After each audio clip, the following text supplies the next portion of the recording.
The future of mobile technology has officially arrived, and if you thought you knew what to expect from Apple, everything is about to change. We aren't just looking at another iterative upgrade. We are looking at a fundamental shift in how a smartphone interfaces with your reality. The iPhone 18 Pro Max isn't just a phone. It is an engineering marvel that defies the laws of thermodynamics, battery density, and photonic capture. By the time we finish today, you will understand exactly why this device has sent shockwaves through the industry and why the wait for September has been the most intense period in Apple's recent history. The first thing you have to understand is the new Neural Glass chassis. Forget everything you know about titanium or stainless steel.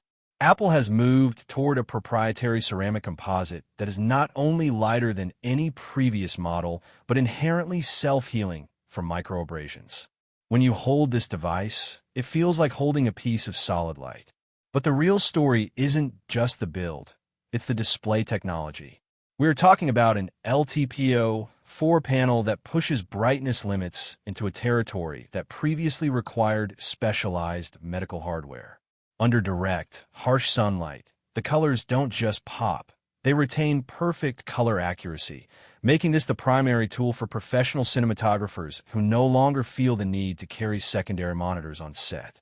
Let's talk about the heart of the beast, the 820 Bionic. This isn't just a faster chip.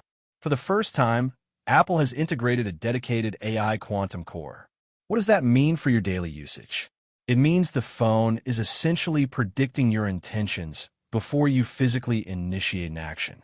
Whether it's preloading complex rendering tasks in the background or optimizing energy consumption based on your specific biometric patterns, the responsiveness is so instantaneous that the concept of latency becomes a relic of the past. You aren't tapping an app. The phone is already there waiting for you. Now, consider the camera system, which has been the biggest mystery leading up to this release. We are looking at a quad-lens array that effectively replaces a full-frame DSLR kit. The primary sensor has been bumped to a massive 1-inch type, and for the first time, the Pro Max features an actual, physical variable aperture system that moves in real time, just like the human eye. This is the difference between a smartphone photo and a professional-grade image.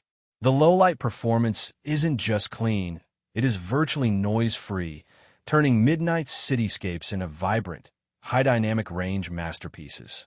But here's where things get truly interesting, and where most people are missing the point. The battery architecture has been completely redesigned using a solid-state graphene hybrid. This allows for a 30-minute full charge without generating excessive heat, a breakthrough that most analysts thought was at least 2 years away. You can push this device to its absolute limit, recording 8K ProRes video, running real-time ray-traced gaming, and managing enterprise-level multitasking, and you will still end your day with 30% battery remaining. As we look at the integration with the new operating system, we see that the iPhone 18 Pro Max acts as the central hub for a new ecosystem of wearable and spatial computing devices. It is the bridge between our physical lives and the digital infrastructure that Apple has been quietly building for years. The sheer amount of data, the privacy-focused encryption, and the seamless handoff between devices make this a closed loop of productivity that is currently unrivaled. This is not just a consumer product. It is an industrial tool designed for the next decade of digital creation.